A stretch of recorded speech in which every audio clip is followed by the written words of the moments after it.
The issue is not the election. The election is a battle in a war. It is not something unto itself. The result of this election in itself is a matter of indifference. It's a question of how the battle is won and lost, which is important. But there's another issue here. There's also an issue of World War III. And World War III is between the British Empire, better known as the Anglo-Dutch liberal banking financial system on the one side, and the principal nations of Eurasia, Russia, China, India, and other nations are the targets of intended warfare by the British Empire, which is already turning Europe into a mere colony of the British Empire through the program of the Lisbon Treaty. If the Lisbon Treaty were adopted, and is being pushed for adoption now, there would not be a single nation on the continent of Europe, west of Belarus and Russia, which had any sovereignty whatsoever.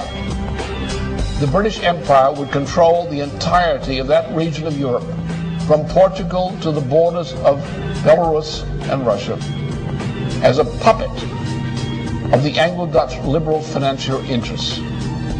It is those interests represented in the United States for a long time have taken over control of the US dollar, control of the United States. Now they're moving in for the kill. The same cartel that put Mussolini into power in Italy, the same cartel that put Hitler into power in Germany. And we're now at the brink of something like a Hitler power taking over the United States. If they grab the United States, then they will grab all of Europe under the Lisbon Treaty. If they control the United States and the parts of Europe under the Lisbon Treaty, then you will have an actual fighting war emerging on this planet. You will have dictatorship. You will have mass starvation. The elimination of whole sections of the population of parts of the world through starvation. And that's part of the British program. It's the food war.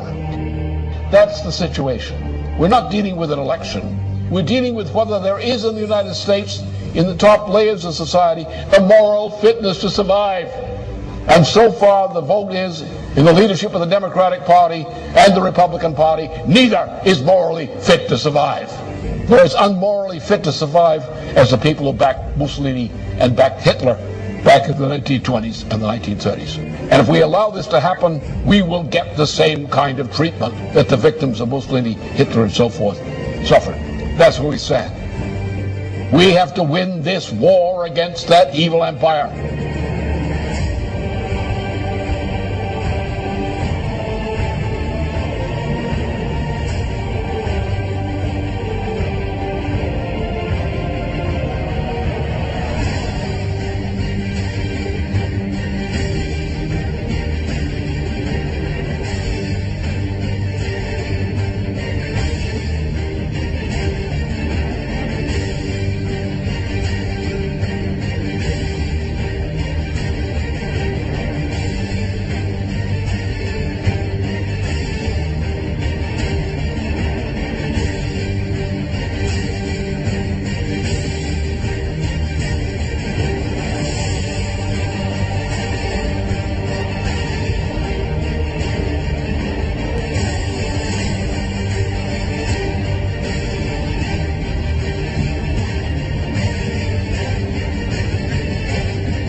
Now, for a number of months now, there has been a worldwide food crisis caused by many things, by the financial policies, various kind of management deals, by the WTO, which ought to be eliminated, by the promotion of biofuels, which is destroying food supplies.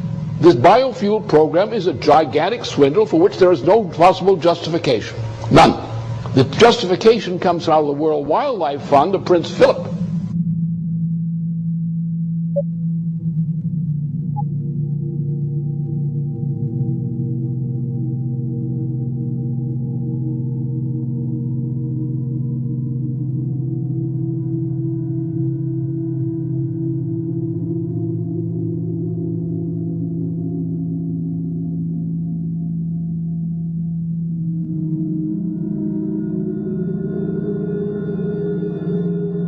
Zimbabwe, for example. What's the crime? You have an African population in Zimbabwe, which was one of the biggest fighters against the British Empire. They're not allowed to develop their own territory because London, by various mechanisms, prevents them from doing so. And London uses the farms it allows to prosper in former Rhodesia to feed the populations of Britain. So you have non-African farmers running farms, producing food in Zimbabwe for the edification and fattening of Brits. But the rest of the population is inhibited in any attempt to develop. What they've done is they've taken industries, manufacturing industries in particular, agriculture in particular, and countries which were good agricultural producers or good manufacturing producers have been stripped of those industries. Those industries have been taken to populations where the lower 80% of the population is illiterate. So you have colonies of manufacturing in countries in Asia, Africa, and so forth, South America, where the people, the 80% of the population, does not participate in the economy. You have areas which used to be food-producing areas which no longer produce food. Because what you're having is a world dictatorship under the name of globalization, better called the new Tower of Babel, in which the cultures are being destroyed as the United States is being destroyed, as Germany is being destroyed, as Italy is being destroyed, as France is being destroyed, and the attempt to make war on China, India, and Russia. And that's the intent of the British Empire. Nothing less than the destruction and breakup of China, the breakup of Russia, the breakup of India. That is the policy of the British Empire now. This is what the game is.